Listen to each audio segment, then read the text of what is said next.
The following deck has been rated E for experimental. User testing is advised. Hello everyone, Daniel here. Thanks for joining me again. Today I want to go over a deck that I've been messing around with here. Still in the experimental phase, but I think this is going to be a lot of fun. So we're currently building what I'm calling the Barrel Justice deck. We're using Big Freaking Explosion with Jester Prankster Priestess from the new Mighty 9 Critical Role Challenger deck. Let's go ahead and dive into the deck. I'll go over each of the cards and my decision as to why I'm currently running them, and we'll go from there. Alright, here is the deck list, and let's start off by talking about the character Jester Prankster Priestess. So this is a 6-hand size character with 31 health, so we're still in the realm of high health for the character, although this may become the new norm going forward into the future. Jester has two abilities. One, we can spend a momentum and we can add a spell card from your discard pile to your hand. So this card can be an action, attack, or foundation. And because you are spending as the cost, first you can spend it, and then the card you could spend you can add right back into your hands. You can recur attacks turn after turn. This is very good, both on the defense and on offense. On the enhanced side, once per turn, you can commit a foundation, and your rival spends a momentum, and then both players add the top card of the deck to the momentum. So what this means is that if your opponent has one momentum, they're not getting anything extra. If they have one momentum and it is currently face up, they're going to chuck that, and they're going to get a face down one. If everything's face up, they're going to have to decide what they get rid of. But they're not getting anything extra, whereas you are always adding one momentum to your total. So this is a very powerful ability, and the combination of these two, I think, is going to make a very strong character both on defense and offense. Next, we've got Big Freakin Explosion. So we're running a few copies of this. This is going to be one of our two primary kill conditions for the deck. So Big Freakin Explosion, or I'm going to just be calling this Barrel Justice from now on. And if you know, you know. This Barrel Justice attack is it's nice. So it's a 5 high for 5 damage base, so decent stats going into the high attack zone, which unfortunately is saturated at the moment. So you are going to see a lot more people which are focusing on the high blocks, but still, it's got a +2 high block as well, which means on the defensive you can pick this up for a lot of the really best attacks that are coming your way.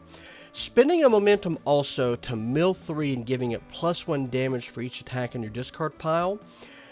This is probably going to average something like 5 high for 10, 5 high for 12, 5 high for 15, something like that. You are going to be doing a lot of damage with this attack, and because it's a spell, you can pick it up and you can attack with this every turn. If you generate a momentum on your opponent's turn and then on your turn, just on face, you're going to be able to come across and pump this every turn. It's going to be great. I'm running 2 copies of Duplicitous Attack. So this is... I'm not entirely settled yet on whether this is going to be good or meme, but the idea of being able to have spells or other attacks that have no business being echoed turning into an echo just appeals to me. So if you have 3 momentum, you can attack, or you play a spell, you play Duplicitous Attack, and you play Big Freakin Explosion. And 3 momentum will let you pull this up from the discard pile and then play it. But 4 momentum would there, if I can get my math straight. So 3 momentum, you play this, you play Duplicitous, you increase the damage, you echo, you increase the damage again. So 5 high for 10, coming across twice. This is the type of numbers that we're looking at with Ochako 2, being able to cast Hulking Grimace, attack with Hulking Grimace twice. So a 4 low for 4 is also nothing to sneeze at. You are less likely these days, well, I shouldn't say that, but low attacks are the least represented, so this being one of the only low attacks in the deck means this may actually just connect for 4 damage on top of everything else. We're running 4 copies of Spirit Lollipop. Now, this card is, in my mind, is actually pretty good. So you get a lot of utility out of this. It's a mid-block spell, so you can pull it up to block mid. From your hand, you can remove it to gain 2 health on your opponent's turn, or on your turn, you can give attack 3 damage and gain 2 health. You can attack with it. It either does 5 damage on an unblocked, or it does 3 damage on a partial block with 3 damage to the next attack, or it does 0 damage and then 3 damage to the next attack on a full block. It's also a 5 mid for 5 damage, so it has a decent speed. Partial blocking this is going to be the worst part of it here, but there's not a lot of good options with this. You're just going to get whacked with a summoned lollipop here. Targeting Blast, running 4 copies of this. So this is our spell with a low block. So when we need to block low, we can pick this up from the discard pile. 5 mid for 4 means you've got a respectable speed, and if it deals damage, then the next attack gets +2 speed. Also, if you need an emergency momentum out to kill the opponent, it has powerful too, so what's not to like about that? For the most part, I think you're going to find that you're going to throw this at the opponent and see if they block or not.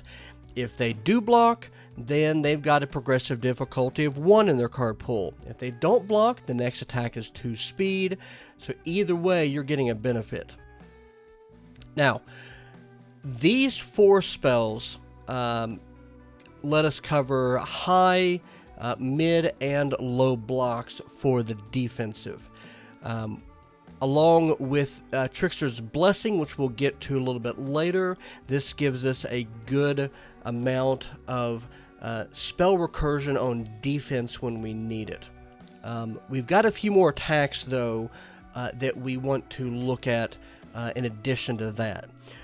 So I am currently set up to run a full 4 copies of Armor of the Wolf. This is our secondary kill condition. Since we generate so many momentum, this being a 5/5 with EX3 and Powerful 3 means this is likely going to be able to connect. And if you can generate enough momentum, this can just outright kill the opponent. Plus, every time your rival passes, you get an extra additional damage. So there's that. If you can get it into momentum, then all of your attacks get more damage as well. So Armor of the Wolf is just an incredible card. We're also running 4 copies of Armor of the Phoenix. So this is basically a value card. We've got the Ryukyu attack, which is a 6 high for 4 damage with a +1 high block. This is a 6 high for 4 damage with a +2 low block and gives your attacks in the future +1 speed. So it's just pure value, but it is a low block, which we need, and it's got a good ability, so it's definitely worth keeping. The +2 speed is an enhance you have to use, and you only get it if you have a momentum, but Jester's going to have momentum. The last attack is we're running 2 copies of Command Pigeon Flock. So all the spell attacks are allies. So this will get, if you really need to, you can discard a momentum to get bonus damage equal to the number of ally attacks in the card pool. It's a 4 for 5. This is in here mainly to build in our copies of Friends with Animals that we're going to look at here in a bit. We're only running a few copies of that, so we're only running a few copies of Command Pigeon Flock, or a couple copies of Command Pigeon Flock. So this might get cut in the future. Testing is going to have to be done to determine this. If I were to remove this, I would probably replace this with a couple copies of Armor of the Ape. Now, let's look at assets. We've got Cape of No Return. Running a single copy, not for the high block, but the enhanced remove this attack from the game. It is an emergency full block. It stops throws, it stops echo attacks, and it stops all the stupid infinity combos. Maybe. It may stop the stupid infinity combos. Especially the Jesters. Can't really call it infinite, but the repeated rain of arrows chain, kicking one of the rain of arrows out, unless they have more than one in the discard pile. But still, it is definitely something that was worth at least a 1 of in the deck. Now, for actions, I'm running 2 copies of the Dark Tournament Looms. This is not as frequently going to be used on the defensive, but it definitely could be if we end up getting a good card on the defense. But on offense, it'll let us reuse our Armor of the Wolf, Armor of the Phoenix, or Command Pigeon Flock, as opposed to having to use Jester's ability on the spells. It would also let us pick up a foundation that we added to our momentum that we want to build. Probably a lot more niche in that regard, but keep in mind the option is there. Let's go to the other side here and take a look at the foundations. For the foundations, let's start off with 4 copies of Trickster's Blessing. This is in here exclusively because it's a spell. The fact that it is a high block means the most prevalent attack for people like younger Toguro, for instance, attacking on highs, this being a fetchable block, is very good. After this card is committed during an attack as a tenacious ability, add a card from either player's discard pile to the bottom of their deck. So in the event you're playing against a mill deck, you can add cards in, or you can stack the bottom with either attacks or checks. Probably checks, if I'm being honest here. On the opponent's turn, you can stack their deck with foundations, so that as they get to the bottom, they have less and less attacks they end up pulling. Or for certain people that pull cards out of the discard pile, like for instance, I believe it's Vex, you can put their I think it's Vex. Put the mark, or the hunter's mark, on the bottom of the deck, so they don't have the ability to add it into their hand. So it's going to be the ability is going to be more niche, but you do need to remember that it's on the card in case it comes up. 2 copies of Mischievous Doodler gives us the ability to add a little bit of stun. If it's blocked, Mill 1 is not a horrible ability, because we can use the extra for either spells we can pick up or big freaking explosion. So that is something to keep in mind. Hostile introduction for the Mighty 9 characters is, in my mind, it's maybe the best 0 diff they have.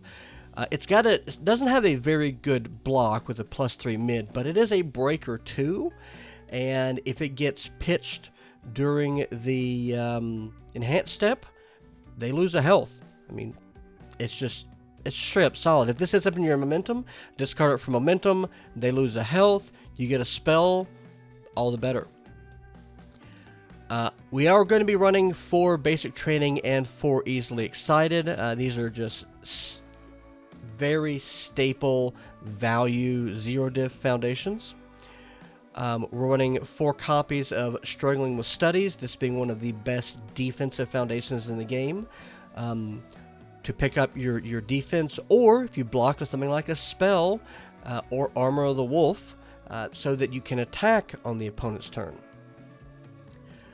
Currently running 1 copy of Childlike Appearance, so this might need to be more of, or we might need to add some more in the sideboard. I'm not yet fully decided. Testing will need to be done, but discarding momentum and destroying the foundation to set the speed to 0, and if you block it, stunning the opponent by 1 on their attack turn is very good.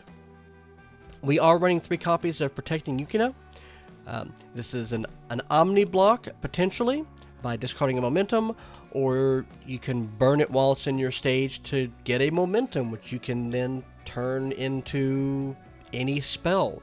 So this is a solid card. Running 1 copy of Vast Hybrid. Vast Hybrid could potentially see value in having more than 1 copy of, but I'm running 1 just so that you can give your attacks +1 damage every turn, just for existing. I think it's worth having in there. If this testing turns out that this is a very critical component, I will probably bump this up to 2 or 3. But for the time being, I think 1 is probably where we'll need to keep it at. We are running 3 copies of Broken Psyche. So this is just a general solid defensive card. It's one of the low blocks we have access to. It proceeds to discard a momentum to change the attack damage to 2. And it also says, well, I was going to say that it does say that you can add a check value of 6 from discard pile to hand, but currently we don't have any in the deck, so that's a niche. But if you are in deadlock and the opponent attacks and you take damage, after you take damage from an unblock attack and 1 card with check value of 6 from your discard pile to your hand, playable while committed, you can just remove Broken Psyche to get yourself out of deadlock in an emergency. So keep that in mind. Friend of Animals. So this is our ally foundation at the moment. As it stands at the moment, we don't have more, but this one is very good. When you commit, for instance, for Jester's ability to get a momentum, or for something like Mischievous Doodler, this will give the attack +2 speed. You can also remove it to get a momentum. So you're attacking, you commit it, you get 2 speed and a momentum, you remove it, you get another momentum. Very solid card. May need to bump it up to a 4 of, but for the moment I have it a 3 of. We will see what testing determines. I am running a full 4 copies of Elasticity. So Elasticity is there specifically as anti-stun. In this case, anti-stun that would also get me a momentum, which would in turn allow me to block with spells from the discard pile. It gives me the ability to do extra damage if my attack is blocked by flipping it, or after I block to deal the next attack on the opponent's side to deal damage as well. So a very versatile card, even if it has not very good of a block mod. And the last foundation is a full playset of Nice Tries. So this is basically free committal. You commit it on your turn to get a momentum or to play a card. You ready it, and on the opponent's turn, you can commit it for -2 speed. Plus, it has a low block. It's just a solid card, and I think well worth running at a 4 for this deck. So, there is the foundations, attacks, assets, and actions. Let's take a look at the side real quick. I've set up a very generic sideboard for this. So the sideboard currently has 2 confused. So this is there primarily to remove stun, to remove echo, and to remove throw. So especially against, for instance, Toga with her Deception Dagger, you can remove stun from the attack and prevent stun from being able to be added. So this, depending on your local environment, could be key. 2 copies of Rune Restore gives us an ability to I won't say fully block attacks, but gets us the ability to restore 5 life before we take damage, or before we attack, if it becomes relevant. If the opponent's not going to be able to block, we can also remove it during the attack to make them lose another 4 health. This also gets around Ares' ability to keep them alive, because they take damage, they go down to 1, and then Wound Restore would trigger, which would deal another 4 damage, and this does kill. Runaway is sort of the purely defensive on that end, not taking damage, losing X health, and then they stuff their card pool, depending on the character, can be critical. For a lot of these decks, if you are not going to be able to block. So Runaway plus the Cape of No Return may be your only way to not die. And then I'm running 4 copies of Dimensional Sphere. So this is in there for a lot of the same reasons as Confused. So this stops your echo attacks. This stops throws. This stops the infinite combos. And the recurring attacks by removing them completely. If you side it in, this also just draws you cards, lets you cycle better. And most people are not wanting to block a 1 damage 5 speed attack. There's just not a lot of reason for it. So there we have it. I'll stress again that this is going to need some testing, and there's a few points here that may need to be shored up. The Command Pigeon Flock doesn't have a lot of targets for the allies. So we could either add in more ally foundations, or this may be better served swapping out for something like Armor of the Ape, which has more synergistic effect with all of the momentum that you can generate. If we're finding that the attacks that are coming our way need more speed reduction, then childlike appearance may need to be increased. And if we find that we're not doing quite enough damage over the course of the game, we might need to up our instance of Vast Hybrid. The other possibility is that we main some of the Dimension Spheres and then side the others.